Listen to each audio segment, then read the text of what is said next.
لله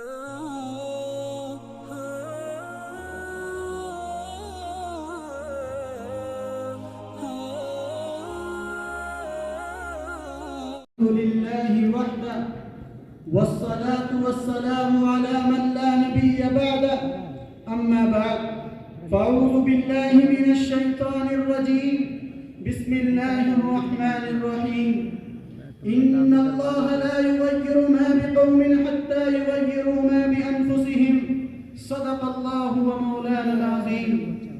محترم سامعین کرام اور میرے مشفق و مربی اساتذہ کرام اور دور دراز سے تشریف فرما مہمان اعظام، آج میں آپ حضرات کے سامنے ہندوستانی مسلمانوں کے زوال کے اسباب پر گفتگو کرنے کے لیے کھڑا ہوا ہوں.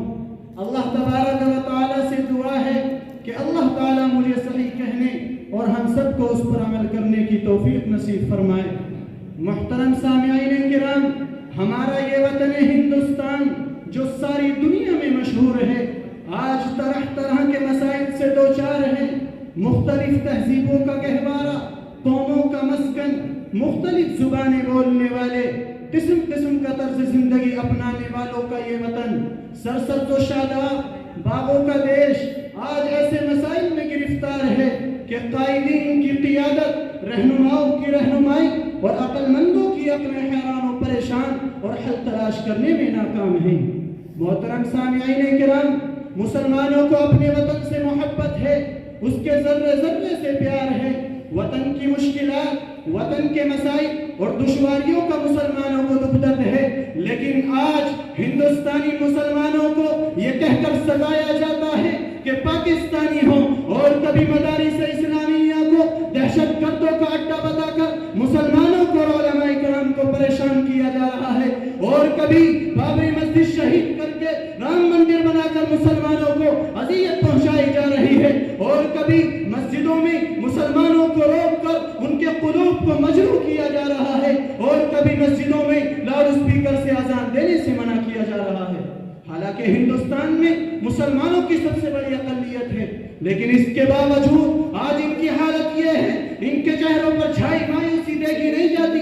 بچے مسکراہٹوں سے محروم ہیں، نوجوان بے روزگار ہیں، بوڑھے بے سہارا ہیں، عورتیں بے بسی اور بے کسی کی زندگی گزار رہی ہیں. ان مسلمانوں کی کوئی سیاسی اور معاشی تنظیم نہیں ہے، ان کے تعلیمی ادارے موت اور زیز کی کشمکش میں مبتلا ہیں، ان کے مابدگاہیں خاموش ہیں، ان کی آبادیوں پر ویرانی چھائی رہتی ہے، ان کی صنعتیں منتشر ہیں، ان کی قوت ارادی مزمحل و کمزور ہو چکی ہے.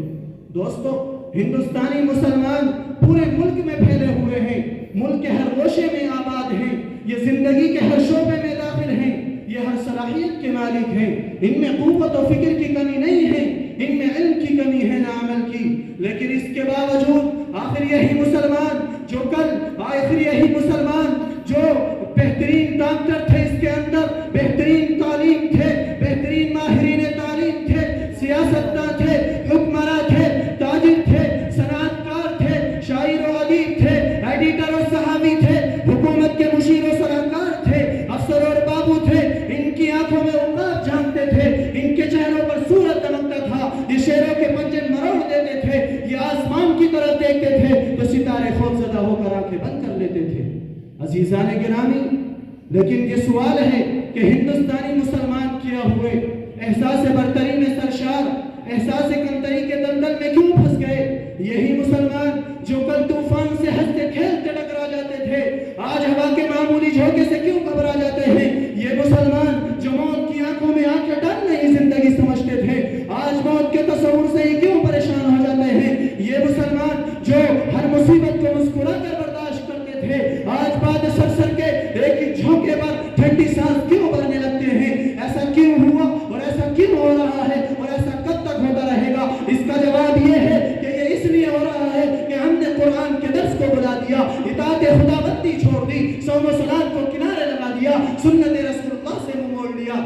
الغرض یہ زوال اس وقت تک ہوتا رہے گا جب تک مسلمان درس قرآن، اطاعت خدا بندی اور اطاعت رسول اللہ کے ساتھ عمل درآمد نہ ہوں گے. اس لیے کہ اس گھر کو آگ لگے گھر کے چراغ سے. نوجوانان ملت، قرآن شاہد ہے، روز اول سے ہی خدا نے مسلمانوں کو امامت کا مذہب سونپا ہے. اس کے لیے خدا نے مسلمانوں کو قرآن کریم عطا کیا ہے۔ اس کی روشنی میں ہم یہ کہہ سکتے ہیں کہ ہندوستانی مسلمانوں کے پاس جو کل تھا وہ آج بھی ہے، ان کے پاس قرآن کل بھی تھا اور آج بھی ہے۔ اس دولت میں کوئی کمی نہیں آئی، لیکن اس کے دولت میں کوئی کمی نہیں آئی ہے، لیکن اس کے باوجود یہ منتشر کیوں ہو گئے ہیں؟ ان کو یہ احساس کیوں ہو گیا ہے کہ وہ تو کمزور ہیں؟ حالانکہ یہی وہ مسلمان ہے جس نے کبھی دریا اور سمندروں پر حکومت کی تھی، یہی وہ مسلمان ہے جس نے صحرا اور بیابا اپنے زیر لگی کیے تھے، یہی وہ مسلمان ہے جس کے حکم کی تابعداری جنگل کے بے زبان جانوروں نے کی تھی، مشرق سے مغرب، جنوب سے شمال تک اڑتی ہوئی ہواؤں نے کی تھی۔ ہاں ہاں، آج وہی مسلمان حیران و پریشان، افسردہ غمناک زندگی کے مقابلے میں بے بس اور بے کس اور لاچار و مجبور نظر آ رہا ہے۔ نوجوانان ملت، آج مسلمانوں کو اپنے اندر تبدیلی پیدا کرنے کی ضرورت ہے، اپنے آپ کو بدلنے کی ضرورت ہے، اتنا بدلنے کی ضرورت ہے کہ ہمارے ساتھ ہمارے حالات بدل جائیں، ہمارے ماحول بدل جائیں، ایک نئی زندگی ہو، ایک نئی دنیا ہو، نئی فضا ہو، نئی آب و ہوا ہو۔ لیکن اس کے لیے ضروری ہے کہ آج مسلمان اپنے صفوں میں اتحاد پیدا کریں، اختلافات کو مٹائیں، آپسی بھید بھاؤ کو ختم کریں اور ایک دوسرے کے دکھ درد میں شریک ہوں اور اپنے اندر تعصب اور فرقہ بندیوں کی زنجیروں اور بندشوں کو توڑ پھینکیں۔ اس کے بعد اللہ رب العزت کی رسی کو مضبوطی سے پکڑیں، کیونکہ ایک شاعر کہتا ہے، ایک ہو جائیں تو بن سکتے ہیں خورشید مبین، ایک ہو جائیں تو بن سکتے ہیں خورشید مبین، ورنہ ان بکھرے ہوئے تاروں سے کیا بات بنے۔ انہی چند باتوں پر میں اپنی تقریر ختم کرتا ہوں۔ آخر دعوانا ان الحمدللہ رب العالمین۔